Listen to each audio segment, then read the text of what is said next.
Kalau kita harus mengukur untung rugi dari 6 tahun masa jabatan menjadi 9 tahun kan kalau kita orang awam melihatnya waduh kelamaan nggak tuh. Dan tadi diminta untuk jangan sampai ada pembatasan. Jadi setelah nyalon sekali, satu periode 9 tahun bisa nyalon lagi, bisa nyalon lagi. Tentu ada alasan yang seharusnya rasional kenapa para kepala desa puluhan ribu, tadi saya dikoreksi oleh narasumber yang sudah hadir yang saya ingin perkenalkan kepada Anda, puluhan ribu datang ke Jakarta hanya untuk bisa meminta itu. Tentu ada alasan rasional dan malam ini kita coba dengarkan di obrolan malam ini. Ada Mas Budiman Sujatmiko, politisi PDIP yang langsung menemui Presiden di saat para kepala desa melakukan demonstrasi dan diterima sebenarnya oleh pimpinan DPR memang ya di Senayan.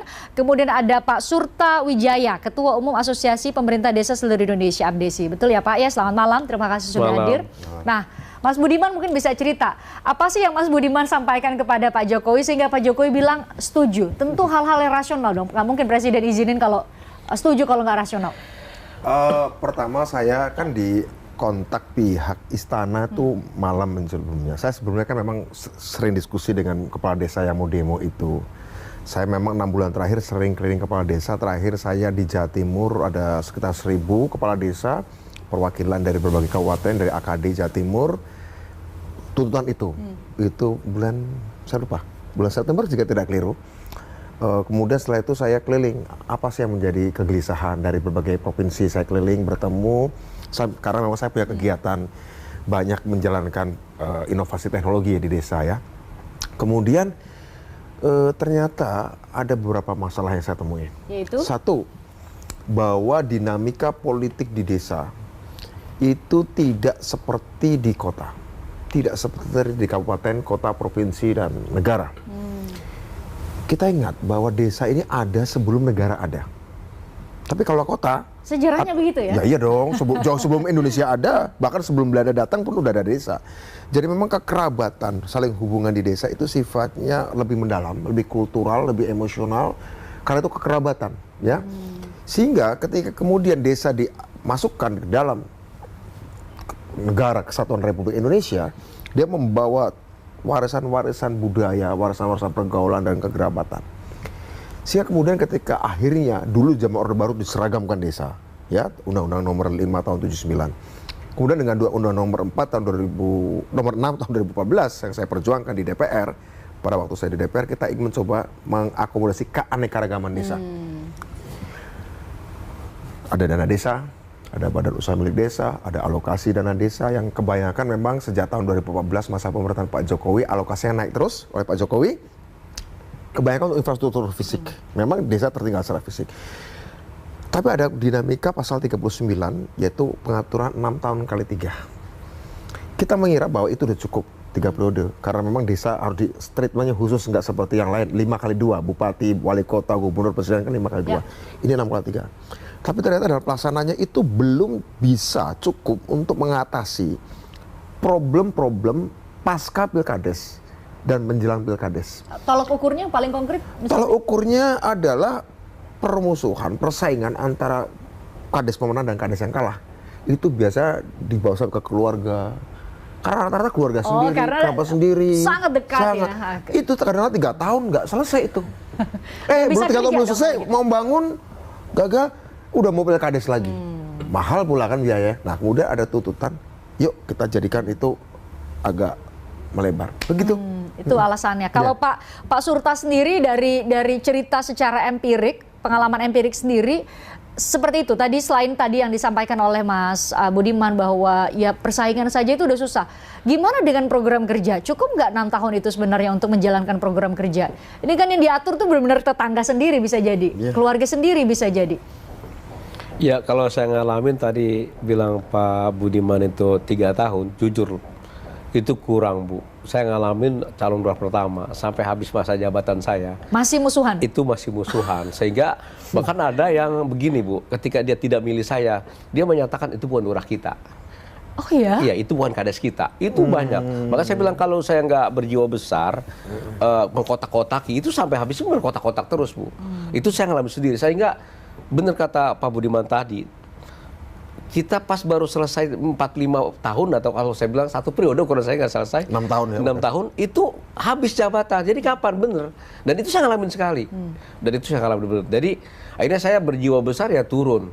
Sampai saya bilang, ini mah warisan nenek moyang dulu zaman Belanda, de idete tempera, perpecah belahan kan? Sampai saya bilang gitu kan, pada masa itu. Udahlah, yuk kita nyatu. Tetap Bu, susah Bu. Susah sekali. Maka saya bilang, saya setuju. Maka saya bilang kalau Pak Budiman bilang 3 tahun, saya bilang saya ngalamin. Bahkan kalau kita lewat sampai 6 tahun belum selesai. Sampai kita lewat Bu, kalau nggak dia pilih kita, dia buang muka kadang. Buang muka, dan itu emang secara psikolog terasa dari saya. Nah, Mas Budiman, ini kan kalau kita lihat berarti kita kalau coba bicara soal kausalitas ya, coba challenge pemikiran ini. Soal kausalitas, ini kan berarti penyebabnya adalah pemilihan langsung kepala desa. Kalau kepala desa itu tidak dipilih langsung, mekanismenya diubah justru ditunjuk oleh negara, bagaimana? Kalau tujuh negara nggak mungkin, karena desa ini kan institusi pranegara bahkan, ya ini komunitas. Di Undang-Undang Desa ini adalah sebuah komunitas yang mengatur dirinya sendiri, diaudit oleh hak istiadat segala macam ya. Kemandirian memang itu sifat-sifat desa begitu ya. Tapi kemudian karena Undang-Undang Desa memberikan satu prinsip namanya prinsip rekognisi, pengakuan dan penghormatan atas komunitas yang mengatur dirinya sendiri. Ya, kalau di Jawa disebut desa, di Sumatera Utara disebut huta, di daerah lain disebut nama-nama lain, di Sumatera Barat disebut nagari segala macam. Jadi sebenarnya dengan ada Undang-Undang Desa kita memberikan kebebasan, desa memakai namanya sendiri, tidak harus desa.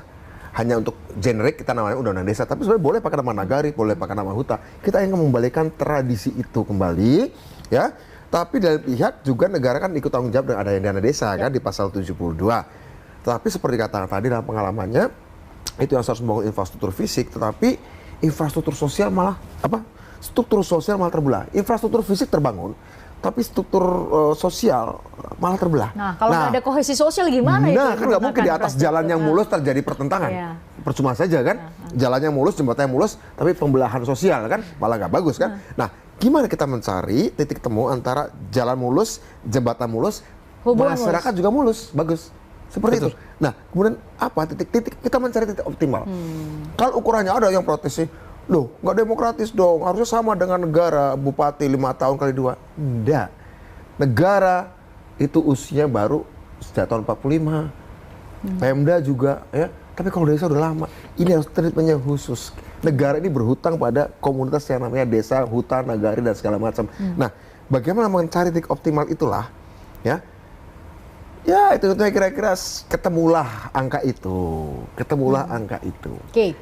Kalau itu dikatakan oleh Mas Budiman, saya harus jeda. Tapi usai jeda kita bahas soal ini. Kalau dikatakan oleh Mas Budiman bahwa ini desa itu butuh treatment khusus. Ketika satu entitas meminta ada treatment khusus, tentu menjadi pertanyaan dari publik adalah seberapa besar sebenarnya selama ini Mas Budiman dan Pak Surta kontribusi desa dalam mengawal pembangunan kita bersama. Karena kan itu adalah komunitas paling kecil. Pak Presiden bilang itu bisa sampai bawah gara-gara kepala desa. Itu secara sederhananya. Saya mau elaborasi soal itu, tapi kita harus jeda, usai jeda di Obrolan Malam.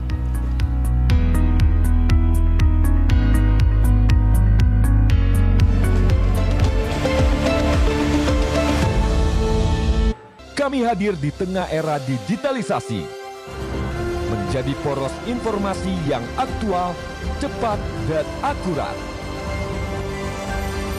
Berita-berita terkini, viral dan hangat, dibawakan dengan satu tujuan, menginspirasi Anda. Saksikan kami hanya di BTV.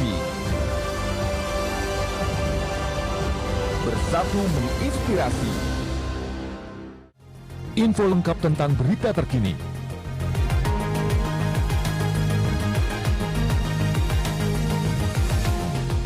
Peristiwa dunia viral dan unik.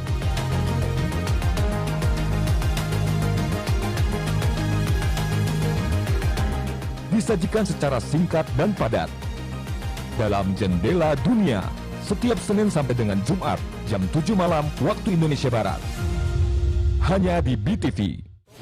Membahas sisi lain informasi sampai ke akar permasalahan.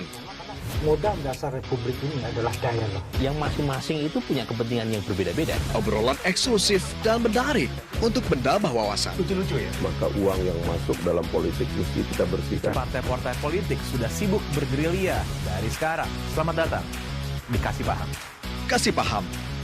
Setiap Senin pukul 21 waktu Indonesia Barat, hanya di BTV. Info lengkap tentang berita terkini.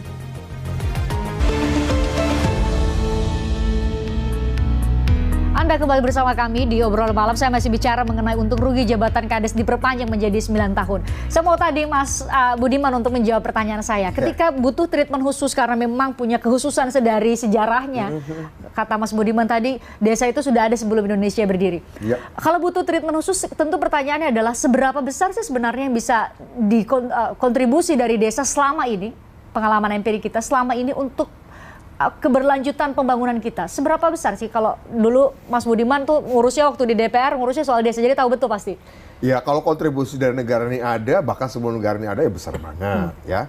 Tapi kalau kita bicara ekonomi, hari ini desa menyumbang, setelah undang-undang desa berlaku ya, sudah menyumbang sampai 10% untuk PDB. 10%? Sudah 10% setelah undang-undang desa berlaku ya, sudah 10%. Tapi saya sudah hitung dengan tim saya, jika kemudian ada pembangunan stabil 9 tahun, tidak terganggu konflik-konflik tadi, ada dana khusus sumber daya manusia desa, dana SDM desa, entah di pasal 72C atau PP, kalau Pak Jokowi kemarin bicaranya kalau kelamaan masukin PP aja soal itu. Ada sumber daya manusia, pendidikan diperbaiki, dan kemudian melahirkan entrepreneur, wirausahawan baru dari desa yang dididik sumber daya manusianya. Kita memprediksi, kalau cepat nih, 2030 sampai 2034, kita perkiraan desa akan menyumbang sampai 45% untuk PDB kita. Wah, kesenjangan sosial tuntas dong masalahnya. Tuntas enggak, tapi pasti mengecil. Saya ada perkiraan 2030 sampai 2034, kita udah hitung ya, itu desa bisa menyumbang 45% pada PDB kita. Kalau kita bisa atur pos tadi ya, bahwa tidak hanya pembangunan fisik tapi ini juga bisa menjawab apa yang menjadi policy Pak Jokowi untuk hilirisasi industri. Dan itu spesifik dibahas Pak Jokowi bersama kemarin Mas saya dua yang ngomong soal periodisasi. Kan sebelum periodisasi, Pak, tantangannya kayak gini Pak. Bapak kan kemarin nantang-nantang di Eropa nih. Nikel kita mau hilirisasi. Apa kita hilirisasi? Kita produksi. Pak, kita harus buat pabrik-pabrik di desa-desa. Kita harus mesin-mesin rekayasa manufaktur di desa-desa, Pak. Tapi supaya itu dikelola orang desa SDM-nya harus dibaikin. Maka harus ada dana khusus, Pak. Tapi kepala desa juga harus stabil, Pak. Nah, gimana caranya? Ya, ini antara ekonomi dan politik harus disalurkan, kita cari titik optimal, sehingga kemudian mengejar 45% PDB untuk hilirisasi dan industrialisasi mulai dari desa, itu menjadi pernyataan Bapak. Itu bisa kita terjemahkan di lapangan di 74.961 desa. Gitu. Itu ada hitung-hitungan secara rinci sudah dikaji oleh Mas Budiman dan tim. Pak Surta, dari pengalaman empirik Anda, ketika setelah menjalani 3 tahun bahkan lebih, katanya 6 tahun baru menyelesaikan konfliknya. Ya. Ketika bisa menjalankan program itu memang sebesar itu dampaknya, artinya impactnya bukan dampak, impactnya kepada masyarakat sekitar. Kita bisa solid, kita bisa melepaskan segala perbedaan dan lain itu bisa jalan dengan sangat mulus semua program. Ya tadi kalau memang diperpanjang, saya lihat itu sangat mulus. Dan 9 tahun memang sudah hitung-hitungan yang presisi. Iya, karena saya ngalamin gini Bu, masyarakat itu, saya orang Tangerang ya, Banten. Ketika pesta itu biasanya turut mengundang Bu, turut mengundang kepala desa. Tapi kalau dia udah bukan milik kita, itu hilang Bu turut mengundangnya. Bayangkan sampai sejauh itu loh psikologinya. Psikisnya kayak mau kemakan juga dianggap milik kita gitu kan. Karena saya nggak milih Pak Surta, turut mengundangnya hilang. Saya tidak mengundang saya nggak ada Pak Surta. Turut mengundang loh Bu. Di undangan itu biasa. Ya hitanan. Turut mengundang orang tuanya, biasanya kepala desa. Itu dia tidak mau. Nah kalau kondisinya begitu gimana mau diajak untuk Nah makanya tadi kata Pak Budiman, ketika kita secara persuasif baru selesai membuat kondusivitas masyarakat itu, habis jabatan kita, baru mau start pembangunan. Ya jadi berkali lagi ya, jadi nggak efektif. Kalau pandangan saya memang ya tidak efektif untuk membangun desa dalam bentuk itu. Nah kalau saya bilang teoritis beda. Yang saya alami sebagai pelaku. Karena saya 3 kali Bu, 4 kali dan setelah membuka komunikasi dengan kepala-kepala desa lain itu kan puluhan ribu yang datang. Nasibnya sama, ceritanya sama. Ya mayoritas dialami seperti itu Bu. Makanya saya bilang tadi kita mendukung banget ini, gitu. Makanya saya bilang jangan disamaratakan antara wali kota, ya kan, bupati, gubernur, Pak Presiden termasuknya kan, jangan disamakan dengan kepala desa. Tadi urat nadi kepala desa itu dekat banget, gitu kan, dengan lawan rival. Kalau kantor bupati terpilih bupati ini, saya terpilih bupati, wali kota, atau gubernur atau presiden, kan ada kantornya, ada gerbangnya, ada pengawalnya, kemana-mana ada ajudannya. Kepala desa terpilih nggak ada ajudan. Jalan sendiri 24 Jalan jam. sendiri pakai sepeda, pakai mobil, pakai motor, rumahnya 24 jam.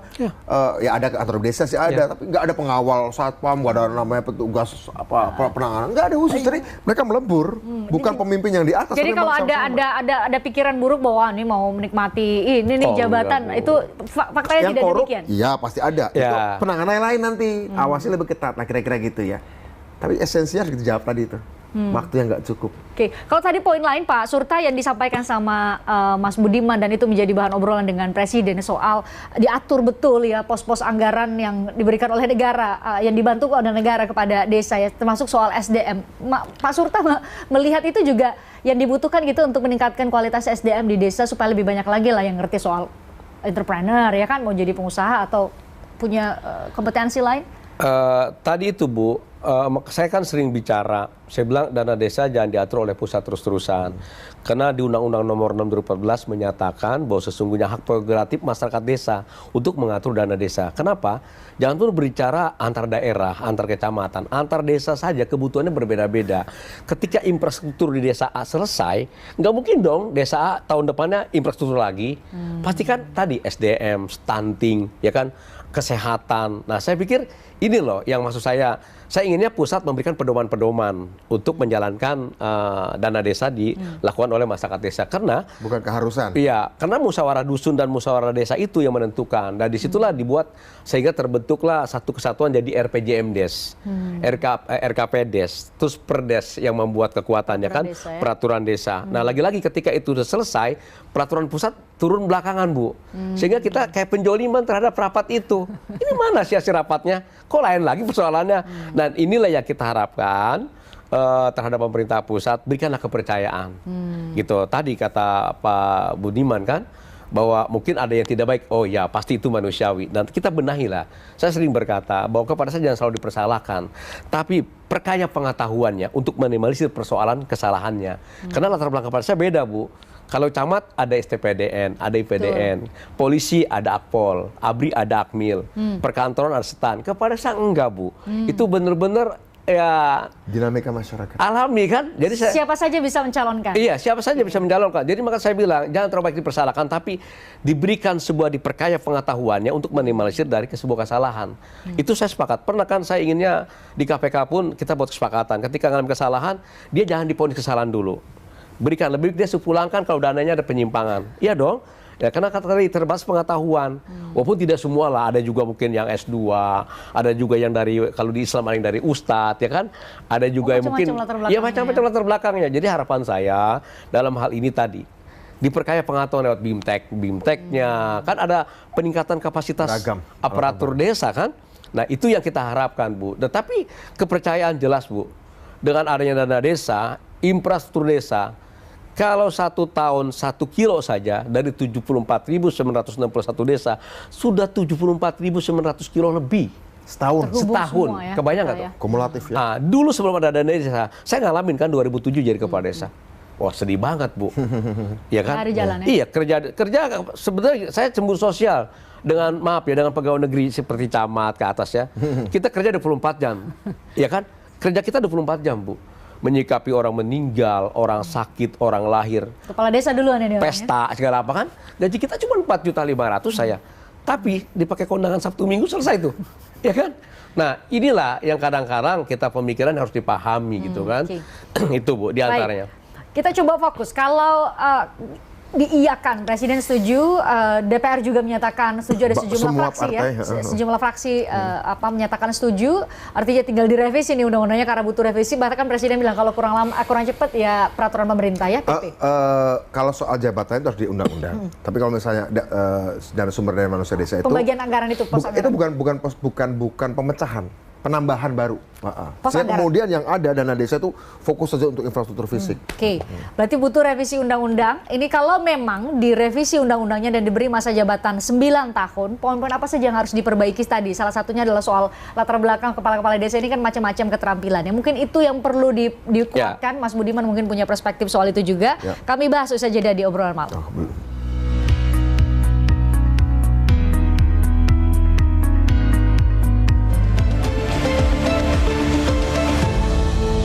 Kami hadir di tengah era digitalisasi. menjadi poros informasi yang aktual, cepat, dan akurat. Berita-berita terkini, viral dan hangat, dibawakan dengan satu tujuan, menginspirasi Anda.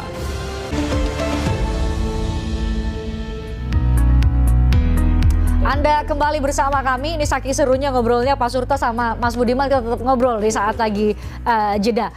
Jadi ada poin-poin yang perlu dikuatkan Mas Budiman kalau diberi kepercayaan, itu kan kepercayaan 9 tahun, panjang sekali nih masa jabatannya. Orang tentu khawatir, satu, potensi penyalahgunaannya mungkin saja lebih besar dari sekadar 6 tahun. Terus tadi terlepas dari berbagai hal positif, ada hal-hal negatif yang menurut Mas Budiman sudah terbaca dan sudah ada di kepala, sudah dikonsepkan untuk cara untuk mengantisipasi? Gitu ya. Ini hasil diskusi, hasil temuan saya dengan kepala desa ya. Pertama begini, kepala desa ini strategis posisinya, ya. Dia adalah penjaga benteng terakhir Indonesia, sehingga namanya benteng itu harus stabil. Kedua, perlu ada peningkatan kapasitas maupun value, nilai-nilai kepala desa, nilai-nilai kebangsaan. Sehingga kayak dana sumber daya manusia desa itu nanti bisa dipakai untuk mendorong pelatihan-pelatihan semacam Lemhanas oleh desa, tapi dibiayai oleh SDM dan SDM desa. Ya, kepala desa harus juga diberi wawasan kebangsaan. Mau mantan tukang parkir, mau mantan bekas di Flores, di ND ada kepala desa lulusan University of Florida, jadi kepala desa membangun desa wisata. University of Florida dari Amerika, ya itu ada. Jadi macam-macam. Nah, tapi kan harus bukan distandarkan, tapi mereka harus sama-sama punya wawasan kebangsaan yang sama. Jadi perlu juga dari SDM desa untuk membiayai semacam pelatihan-pelatihan yang sifatnya seperti Lemhanas tapi khusus untuk kepala desa. Nah, kita pikirkan lah itu, ya harus ke arah sana. Siapa punya wawasan kebangsaan, keterampilan. Termasuk juga untuk beasiswa bagi dana SDM desa untuk stunting dan untuk khusus ini semacam LPDP desa lah, dana pendidikan untuk desa, beasiswa untuk anak-anak muda desa yang pintar-pintar kuliah sampai perguruan tinggi, mau dalam negeri mau luar negeri. Tetapi ingat, mereka harus balik lagi ke desa untuk bukan balik ke Indonesia saja, balik ke desa yang membiayai dia agar bangun BUMDesnya, bangun lembaga risetnya, bangun pertaniannya, harus kayak gitu. Itu katakan itu nggak usah masuk undang-undang, masuk PP aja dulu. Itu karena itu sangat teknis sebenarnya ya. Kebayang kalau itu benar-benar terjadi, setidaknya kesenjangan sosial bahwa tidak ada orang punya skill ini di daerah ini, ada ketertinggalan di timur Indonesia atau di barat Indonesia itu mungkin bisa gapnya bisa dipertipis lagi menurut Anda tadi Mas Budiman. Pak Surta, jadi kalau memang seperti apa yang digambarkan sama Mas Budiman itu dilakukan, dari bayangan Anda punya 9 tahun tadi, penguatan secara SDM itu juga dilakukan, bisa jalan nggak? Bisa jadi harapan, tumpuan harapan nggak? Tadi ini justru garda terdepan ya, justru ya kepala-kepala desa. Bisa nggak kami berharap kepada kepala-kepala desa? Sangat amat berharap saya. Jadi gini, tadi saya tambahkan nih, tadi bicara Pak Budiman mengenai masalah Lemhanas ya. Lemhanasnya desa ya? Iya, saya pernah keliling Bu. Saya akhirnya berpikir, loh kenapa yang dia Lemhanaskan para pejabat tinggi negara saja? Padahal yang 24 jam di perbatasan antar negara itu sesungguhnya kepala desa. Makanya alhamdulillah Pak Budiman, saya sudah MOU dengan Lemhanas. Walaupun betulnya taplay ya, saya berjuang, saya bilang ke depan, saya udah bilang ke Pak Mendagri, saya bilang Pak, sesungguhnya harus dilemhanaskan para kepala desa. Kenapa? Tadi yang harus diperkaya pengetahuan itu diantaranya. Dan wawasan kebangsaan. Iya, kepala desa. Yang kedua, saya sudah MOU dengan BPIV, Badan Kajian Pancasila. Karena ini kan juga hampir kurang memahami dan lupa nih masalah Pancasila kan. Dulu ada P4, Pedoman Penghayatan Penerapan Pancasila. Nah, saya bilang ini harus dikembalikan dan itu saya tekan, dan kedua lembaga ini saya udah MOU, Bu. Oke. Abdesi maksudnya ya? Abdesi, Bu. Iya, kita udah MOU. Ada organisasi lain. Ada organisasi. Oke. Tadi ingin nggak ada, jangan jadi keputusan organisasi, tapi harus jadi keputusan seluruh hukum, kepala desa wajib. Keputusan hukum sehingga dimasukkan materi muatannya ke dalam salah satunya revisi undang-undang desa. Sudah terhubung bersama kita karena tadi bicara soal tadi di awal saya bicara mengenai ini mekanisme pengisian jabatan sebenarnya selain masa jabatan. Sudah terhubung bersama kami ada pengamat politik Pangi Syarwi di bagian di paruh akhir obrolan malam. Mas Pangi, saya ingin mendengarkan perspektif Anda soal permintaan dari kepala desa dari 6 tahun mau 9 tahun. Tadi mungkin Anda sudah menyimak sejumlah hal yang menurut Mas Budiman ini menjadi alasan logis kenapa harus dari 6 tahun menjadi 9 tahun dan berbagai dampak positifnya. Mas Panggi? Ya, Pak Christian. Ya, tentu saja kalau mencermati ya dari 6 sampai 9 tahun ini, pertama adalah tentu kalau kita punya mazhab dua, bisa berprasangka baik, bisa berprasangka yang kurang tepat gitu. Nah, kalau mazhab perspektif masyarakat bisa mencermati bahwa itu akan menambah pengalaman, jam terbang, tidak memulai dari nol lagi, orang-orang lama yang sudah punya prestasi. Tapi dari mazhab yang lain misalnya, ada potensi abuse of power, ada potensi yang kemudian disalahgunakan untuk agenda kepentingan partai politik, agenda untuk kepentingan pilpres. Itu juga bukan tidak mungkin bisa tidak terjadi gitu. Karena hasil survei Voxpol itu menunjukkan bahwa masyarakat itu juga kecenderungan lebih dari 38% itu juga bisa dipengaruhi oleh kepala desa, oleh RT, oleh RW, oleh kecamatan, oleh tokoh-tokoh masyarakat. Itu preferensi politiknya ikut berpengaruh terhadap pilihan mereka. Jadi yang kemudian kita katakan bahwa kepala desa itu adalah ujung tombak ya dari pemerintahan yang paling bawah, juga ada kecenderungan mereka juga bisa kemudian memobilisasi atau pengkondisian atau kemudian dalam tanda petik disalahgunakan untuk kepentingan yang lain. Nah, sehingga memang masyarakat, walaupun masyarakat kita juga banyak, Mbak Christian, kecenderungan mereka tidak mudah dipengaruhi oleh siapapun. Mereka punya preferensi politik sendiri, mereka tidak bisa dipengaruhi oleh keluarga, mereka tidak bisa dipengaruhi oleh tokoh masyarakat, mereka tidak bisa dipengaruhi oleh kepala desa, tapi banyak juga mereka sangat mudah dipengaruhi oleh kelompok-kelompok yang kemudian mereka bukan pemilih yang strong voters gitu, pemilih yang sebetulnya swing, itu sangat mudah dipengaruhi oleh kelompok-kelompok elit paling bawah pada perangkat pemerintahan paling bawah desa RT RW ini. Gitu. Nah, ini yang kemudian kita curigai begitu. Yang kedua, Mbak Christian, begini, penyelenggaraan pemilu yang paling berkelas, yang paling berkualitas setelah 1955 menurut saya adalah era Ibu Megawati. Kenapa itu dianggap berkelas? Dia pemerintahan yang berkuasa, incumbent, tapi itu kalah. Itu menunjukkan bahwa infrastruktur maupun infrastruktur politik kita, pemilu kita, itu tidak bisa diintervensi oleh kekuatan manapun. Potensi abuse of power-nya kemungkinan itu tidak terlalu dalam gitu, untuk penetrasi terhadap pengkondisian perangkat-perangkat supra maupun infrastruktur politiknya. Nah, yang kedua adalah di era B.J. Habibie. B.J. Habibie itu adalah beliau, mohon maaf mungkin Mas Budiman tahu itu, ditolak laporan pertanggungjawabannya sebagai presiden. Beliau tidak bisa lagi mencalonkan diri sebagai calon presiden karena ditolak oleh MPR, tetapi beliau menyiapkan pemilu yang betul-betul tidak bisa diintervensi, sangat jujur, sangat luber dan seterusnya. Dan itu faktanya pemilu yang menurut saya, pemilu yang disiapkan oleh B.J. Habibie adalah pemilu yang tidak ada intervensi dari perangkat manapun, termasuk disalahgunakan perangkat-perangkat infrastruktur maupun suprastruktur PNS, ASN, termasuk kepala daerah, termasuk ada potensi-potensi itu ada. Nah, yang ketiga, Mbak Christian, misalnya sekarang PJ penanggung jawab kepala daerah gitu. Kepala daerah itu bertanggung jawab kepada sumber kekuasaannya dari mana? Bukan dari rakyat, karena mereka PJ, legitimasinya bukan dari rakyat, dari sumber kekuasaannya adalah bisa dari gubernur, bisa dari presiden.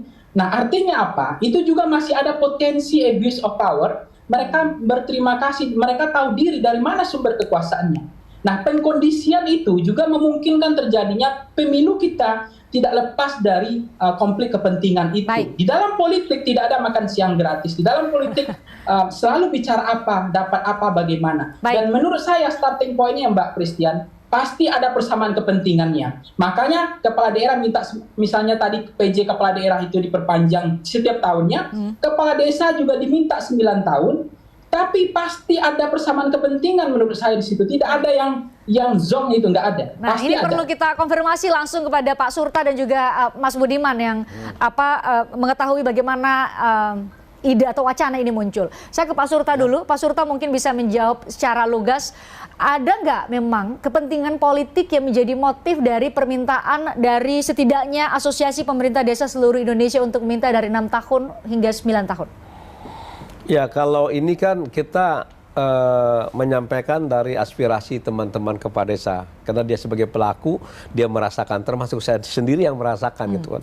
Kalau kepentingan politik misalnya pilpres segala apa, saya bilang sangat amat jauh untuk urusan kepala desa.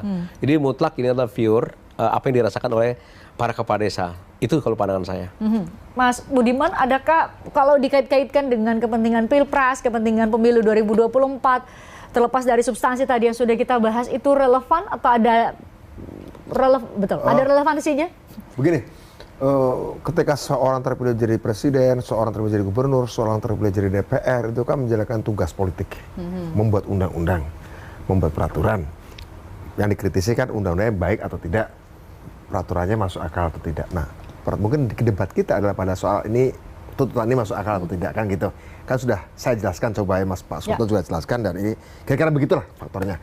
Soal ada kepentingan politik, siapa dapat apa, kapan, bagaimana, itu bukan cuma politik. Saya belanja permen, saya belanja roti juga gitu kan. Jadi ini sebenarnya gini, ini memang ini hubungan biasa saja. Tidak ada makan siang gratis, betul. Ya. Tidak ada makan siang gratis. Apakah kemudian ini akan mendapatkan benefit politik? Bisa-bisa saja, dan itu sah. Kenapa nggak sah? Tapi kepentingan politik macam apa misalnya? Ya artinya ketika ada satu partai atau dua partai ngotot memperjuangkan itu, kemudian partai itu dapat simpati, dukungan, ya wajar-wajar saja, nggak ada masalah begitu. Dapat insentif elektoral kan? Insentif elektoral wajar-wajar saja, saya pikir ya. Kebetulan saya pernah juga ketika saya dulu 2009 bawa draft undang-undang desa jadi bahan kampanye, saya dapat electoral benefit, saya dapat suara terbanyak misalnya begitu ya. Ya karena saya bawa gagasan itu gitu ya.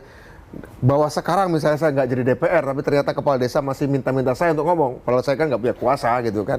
Ya sudah, apa yang saya punya ya saya kenal presiden, saya kenal teman-teman di DPR, ya ngomong-ngomong saja begitu. Nah, tapi artinya gini,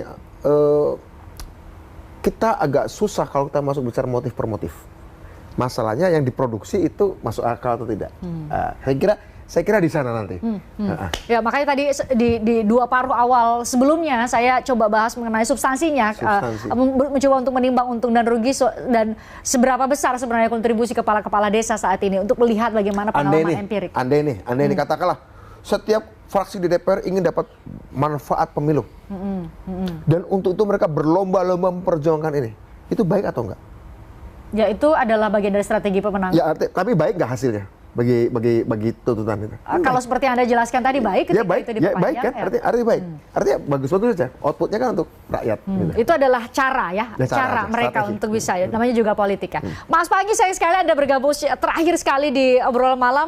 Sebenarnya kita berharap bisa ngobrol lebih panjang berempat, tapi terima kasih sudah join di paruh terakhir atau detik-detik terakhir malah di obrolan malam. Saya selalu buat Anda, nanti kita ngobrol lagi dengan topik-topik lain. Pak Surta terima kasih, Mas Budiman juga terima kasih. Kita ikuti betul nanti ya bagaimana dinamika revisi undang-undang desa ini, termasuk salah satunya materi muatan yang kita bicarakan malam ini. Terima kasih juga buat Anda yang sudah menonton kami. Saya Fristian Grich. Kita jumpa lagi besok dengan obrolan lain.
Tertarik dengan diskusi saya dengan para narasumber? Saksikan obrolan malam dengan topik-topik menarik lainnya. Jangan lupa subscribe ya channel YouTube Berita 1. Like, komen, dan share video ini ya. Terima kasih.